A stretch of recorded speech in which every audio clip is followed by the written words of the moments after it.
pleut, je me suis dit, et si je vous présentais mes lectures du mois de juin et juillet du coup.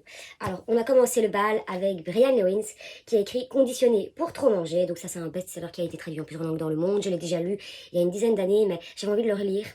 Donc là, en fait, il va nous expliquer comment notre environnement nous conditionne à trop manger. Donc, comment est-ce que les lobbies et leur marketing font en sorte que quand tu vas faire tes courses, quand tu te retrouves au restaurant, au cinéma, dans n'importe quel lieu public où tu peux manger, tu vas consommer beaucoup plus de calories que ce que tu en as réellement besoin. Et du coup, grâce à ce livre, tu peux déjouer les pièges, atteindre ton poids de forme et le maintenir durablement sans rentrer dans les complexes, des calculs complexes de calories et tout, quoi. Tu vois, ça, c'est vraiment le livre à lire pour arrêter de se faire berner par mon sac. Arrêtons le massacre qui a été écrit par le docteur Jean-Charles Gimbert, que je ne connais pas du tout, je t'avoue. Et donc lui, il n'a plus le droit d'exercer, c'est donc bien pour ça que ce livre a été écrit. Je conseille à toutes les personnes qui ont un trouble de la thyroïde, de lire ce livre. C'est très très très important. Lisez ce livre, posez-vous les bonnes questions, et ensuite apportez les solutions adéquates à votre corps. Et arrêtez d'écouter sa médecin, oh mon Dieu, ça va m'énerver. Alors, livre suivant, écrit par Hélène Trocoun. On mange quoi ce soir? Les péchés mignons de l'anorexie. Je le conseille. Attention, parce que ça peut faire des triggers, donc des rechutes pour les personnes qui auraient des TCA. J'en ai été victime, alors je préfère prévenir. Donc là, c'est simplement, c'est une autobiographie sur l'anorexie mentale. C'est hyper poignant, hyper bouleversant. Les mots sont très crus. Elle tourne pas autour du pot, elle passe pas par 4 chemins. C'est droit devant elle, elle démolit tout sur le passage. Et oui. En fait, c'est un très bon livre, je le conseille. Mais en même temps, si tu es dans une phase où tu es à fond dans les troubles du comportement alimentaire et plus particulièrement tout ce qui va être autour de l'anorexie, parce qu'il y a différentes formes d'anorexie, eh bien ne le lis pas tout de suite, quoi. Ne le lis pas tout de suite. Dans le même thème, autour de l'anorexie, Ma princesse au petit pois, Ganaël Joffo, l'anorexie racontée à ma fille. Alors ce livre-là, il m'a ennuyée. Mais pas parce qu'il est nul, ce livre il est très bien écrit. Ça se passe en Algérie et puis après une partie en France parce que c'est dans les années 1960 quand il y a eu l'indépendance de l'Algérie, etc. Et donc ça fait en même temps un petit coup d'histoire, un petit big up aux Algériens qui sont partout, n'est-ce pas? Non bref, allez, on est sur ce sujet sérieux. Et donc là elle explique donc son propre parcours à elle contre l'anorexie et puis le parcours de sa fille aussi qu'elle a vu et aidé, enfin qu'elle a vu sombrer dans l'anorexie et qu'elle a aidé à sortir de ce schéma tortueux. Et donc en fait je le conseille, c'est un bon livre, ça se lit, mais c'est pas là-dedans que tu vas trouver la force de t'en sortir.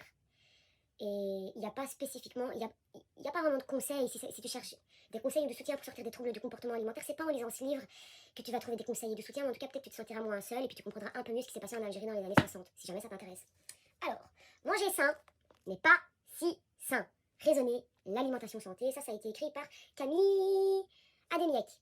Et donc là, bon, ce livre, je l'ai lu et relu, et donc en fait, là, ça va vraiment, ils vont nous expliquer, elle nous explique les fondements de l'alimentation santé telle qu'on la connaît aujourd'hui, mais en partant du départ donc de l'Antiquité jusqu'à nos jours. Comment l'alimentation a influencé nos comportements, ou inversement, mais en tout cas le rôle que l'alimentation joue pour l'homme depuis le début, et comment les lobbies, les politiciens et toutes ces andouilles essayent de nous entuber. Très très très intéressant, vraiment très très intéressant. Et le petit dernier, mais pas des moindres, Réveille le tigre, guérir le traumatisme par Dr Peter Levine. Alors ça, ce livre il m'a bouleversée. Parce que des livres pour guérir du traumatisme, j'en ai lu, des centaines. Mais celui-ci, il est différent. Alors, je dis pas ça en mode, il est différent. Non, non. En fait, c'est que j'ai lu beaucoup de livres pour guérir le traumatisme de façon psychologique. Donc, de comprendre ce qui se passait dans mon cerveau, etc. Et voilà, j'ai bien compris ce qui se passait dans mon cerveau. J'ai très bien compris qu'est-ce qui déclenchait, machin, bidule. C'est bon, j'ai tout compris. Mais en attendant, j'ai toujours pas guéri. Sous un angle physiologique. Donc, qu'est-ce qui se passe dans tes muscles? Qu'est-ce qui se passe dans tes organes?